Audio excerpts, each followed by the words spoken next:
action, because I say I can, because there's no one here to argue with me to say that point is not action. Anyway, when it comes to like excitement, this is it. Today we are going to Peak Charles, and we're going to venture out that gate. We're going to do it, conquer this mountain, see it for ourselves. And why? Because we can. It's just down the road. But here in Outback Western Australia, when we say that something is just down the road, okay, it's about 100 kilometres from here, but this is Norseman. Anything 100 kilometres away, it's just down the road. Seriously, let's go check it out, because we can.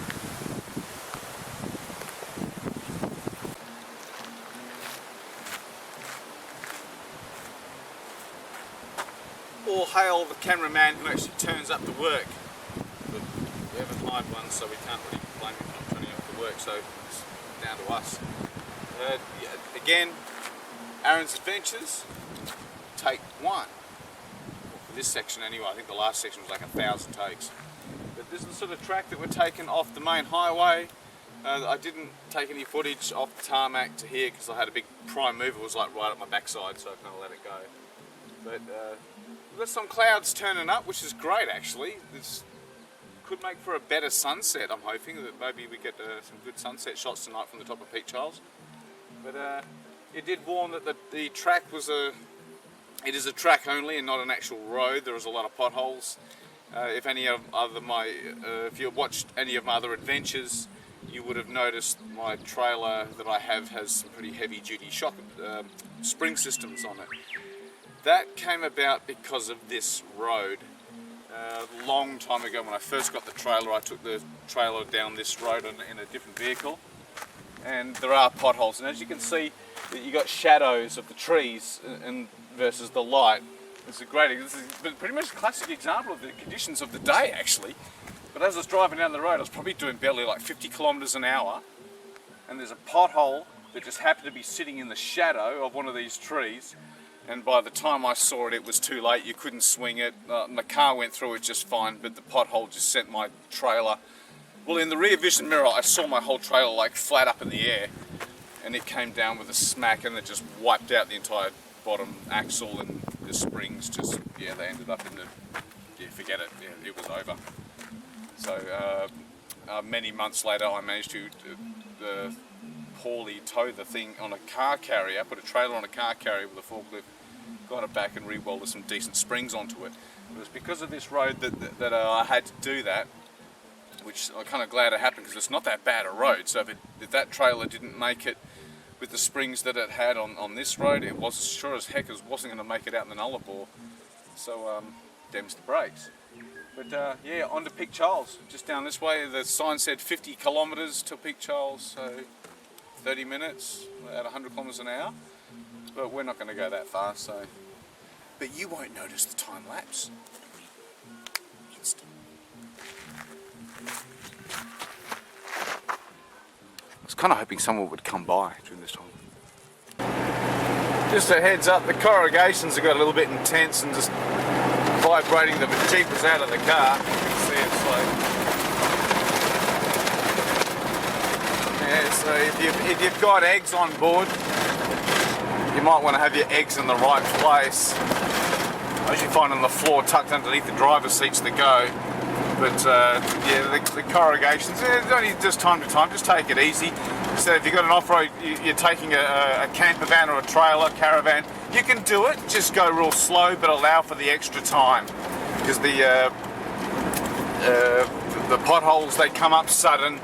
And especially if it's shadowy and you can't quite see the potholes. You can see there's one just there. And you just got to watch.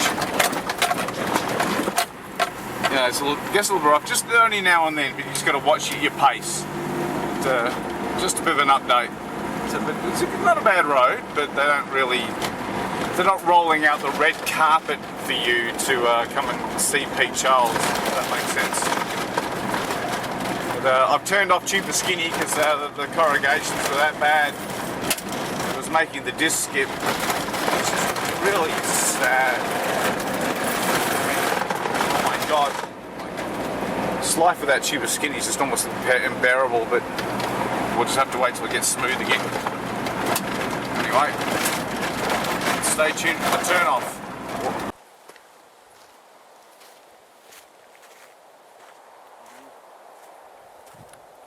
So here we are to the turn off of Pete Charles. I would say that we're 20 kilometres away from it, but if you've got a really large caravan, even if it's tandem wheel, it's off-road, you might want to think twice about it. If it's very expensive, you don't want to scratch on it, and you're nervous about, I don't know, your dog in the back of the vehicle, you might not want to take that road. There's quite a few potholes. That road continues on straight ahead to Lake Grace. And sorry, Lake King, pardon me. Lake Grace is after that. Lake King it goes to. And it only gets worse. It does get rough. So yeah, if you've got a caravan, you might want to think about it, or just expect to just go really slow and take it easy, because the potholes do come up upon you very suddenly. Other than that, the clouds have come about. It was clear skies earlier this morning, but we got some cloud cover and a little spits of rain. So we might be in for a good sunset, hopefully, if we get to the top of it. We could just see Pete Charles. You could notice the terrain has changed. Just a few kilometres back, the trees that you saw before, and it just changed to this sort of casuarina style shrub. It's kind of eerie in the wind, but really quite nice actually. So when you get up at height, you can actually stand on top of your vehicle. You can see a long way in the distance, whereas before the trees did kind of limit your viewing, you know, to only a few hundred metres. But nice forested, good area back there for shade, camping, whatnot. Just back with the way you came. There was a few salt lakes along the way there as well. Made some beautiful spots. So if you just want a place to camp, great. Just back behind us, not so far from the highway. But we're going to chuck a left-hand turn here and go to Pete Charles, and these flies will probably follow us because that's what they do. So on we go. You got to kind of love it when you don't really care as to what the sign says as to how many kilometres it is to go to your destination, because your destination's like, duh, it's like right in front of you. But it looks kind of magnificent at the moment. It looks like we got rain off in the distance down that way, which is good for the farmers down in that area, and that's the grass patch salmon gums area over that way, which is great that they're getting some rain, so the farmers will be very happy about that. But our destination, of course, is not that one there. But we're going to get to the top of that one. That's if I can be bothered. We'll see how we go. I bought one can of baked beans, and not much enthusiasm. But we're here now, so we'll give it a crack. Make it a day for all those who just live on the other side of the planet and just wanted, like, Pete Charles, I saw it on the map. I've always wondered, what is that like? Well, here's your answer. It's really not that fantastic, other than it's kind of cool. I suppose for this area, like in Western Australia, is a very flat country. So to finally come across some kind of mountain or a peak that you can look around on is kind of novel. So anyway, we're going to venture down there and go.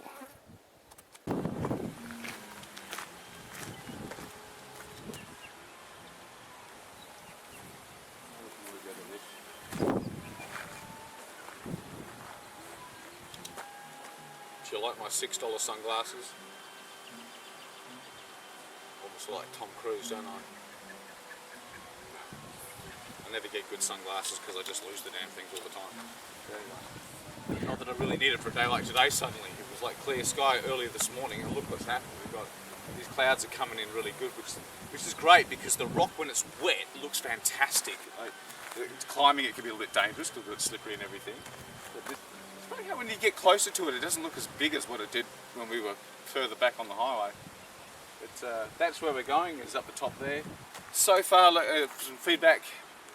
If you've got a single axle caravan, that's an off-road caravan, single axle, yeah, not a problem. Bring it down here. I'm not trying to put anyone off coming to see Pete Charles if you've got a caravan. There is camping ground there, so if you're self-contained, you could probably stay the night, which is what I would recommend. If you've got a dual axle caravan, which means you've got a pretty decent sized one, I'd recommend you just take it easy, allow time. But I would stay the night here. You can, being the distance you are from Esperance, if you're travelling around Australia, even back to Norseman, if you stayed here the night, if you left in the morning and just took it nice and easy, once you get back to the highway, you're like an hour and a half from Esperance, you're less than an hour from Norseman, whichever direction you want to go in. Yeah, I seriously recommend stop here and see it. Do the climb. You don't have to go all the way to the top, obviously, just enjoy the view, but like this area is very photogenic, especially at springtime. We've got the wildflowers should be coming out at the moment. The bushland at the moment is beautiful. Have a look at this, how green everything is. We've had so much rainfall lately. In the peak of summer and some dry seasons, all this will just be brown, like yellow leaved and pretty brown, but it's very green and luscious. See all the young trees shooting through. We've had plenty of rainfall around here, which is quite rare, so which has been great. So you can see the colours in the mountain already. Let's not waste any more time. Let's go. Try and do my best at selfie with this if I can. The flies from back there, yeah, they followed us here, or at least it's their cousins, of all things. Okay, so here we are at Peak Charles anyway. Made it. It's starting to rain, which is great because I said the colour on the rocks is beautiful. I didn't bring a raincoat or anything like that, just a stupid t-shirt, and who cares? You know, it's better than being dead, right? This place has changed since I last came here 8 years ago. You've now got good parking facilities over that way. There's a camping ground, so it's okay to stay here overnight. If you do have caravan, you can easily circle in and out again. It does allow you to loop, so you're not going to get caught in a dead end or anything like that. So don't be feared of coming down here with a caravan. As I said, like single axle, no problem. Double axle, take it easy. Sun shower. But you can see that the rocks have gotten wet, which make the top section a bit dangerous. But hey, it's good adventure. Hey, why not? And we've got an information booth. That wasn't here last time that I was here. So we'll check that out in a minute, see if it's worth filming. If not, I'd rather leave it for those when you come here, go and see it for yourself. Rain is now getting on my camera, and the camera's not waterproof, so I'm going to call it quits with this at the moment, and probably start filming perhaps further up. But here's where we're at. So here at the base of Peak Charles, and we look like we could be in for a bit of rain. I don't have a raincoat. There's a jumper in the car, or what in America you call a sweater. I'm wondering if it's a bad move me leaving it, and maybe I should take it with me. I think, but I'd rather something dry and warm to come back to, was my thinking, if I did get wet. It says allow 3 hours. You can get, it's about 3 points, 45 minutes. The LCD screen on this camera doesn't work properly, so it's quite difficult to know whether I'm getting this in the shot or not. But yeah, there's like 3 points. You've got 45, 2 hours. But if you want to get to the top, it says allow 3 hours. If you want to get to the top of Peak Charles. So my batteries are not too good, so I am going to pause this for now and then save the batteries for a bit more of a highlight, like when we're up higher. So yeah, stay tuned. The beginning of the trail is extremely tranquil. The birds, it's almost like they're either cheering you on or they're just doing their own thing, I guess. But it's quite an anthem in the background. And I'm not as fit as I used to be. Puffing and panting a bit there. But it is all uphill, as they say.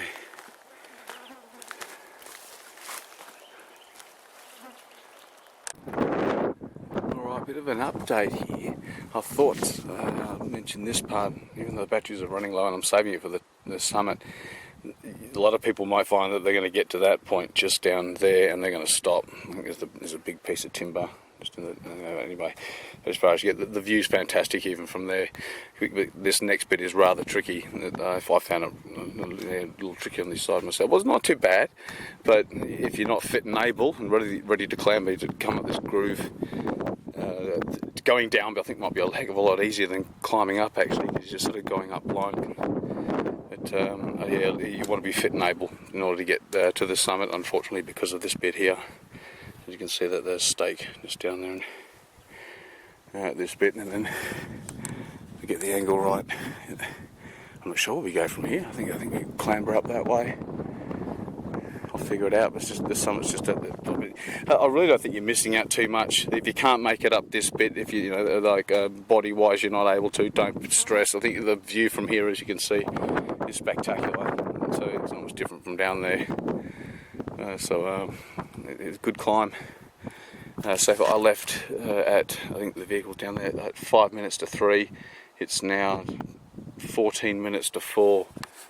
So yeah, I'm just on the 50-minute mark. I've stopped a few times, like taking plenty of water. Flies, I suppose, because of the drop-down dunnies there. Yeah, bring a fly net, otherwise it'll drive you mad. I bomb the air guard hard as well, so do that too. And then you can, once you get into the windy bits up here, it's not so bad. But we'll pause on this part. We'll save that for later. Yep. But like any mountain climbs, the summit is always paramount, isn't it? Forgive the pun. When it comes to reward.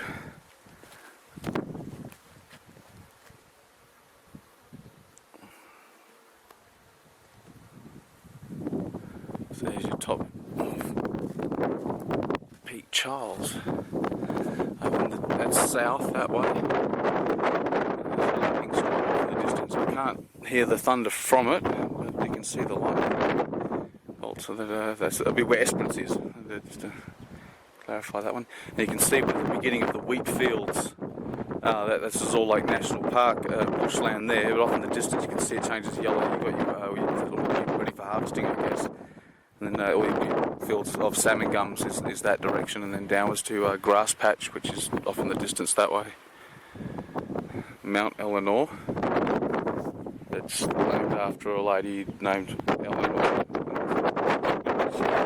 She was a lady who was famous for having this mount named after her, and that's it over there. Put on your it's down at the bottom.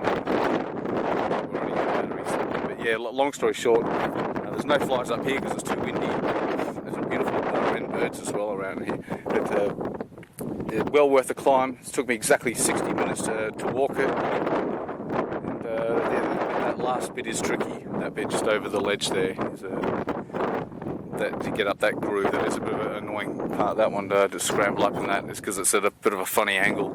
But if you don't mind doing that, that's pretty much the worst of it. The rest of it's quite easy to scramble. But wouldn't do it in the wet. If it's been pouring with rain, I would not recommend coming up here with this rock. Oh, I contributed. I climbed to the top and put my own little rock. It waves in the wind because it's not a very heavy one.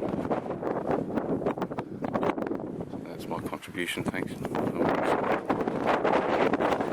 That's considered littering.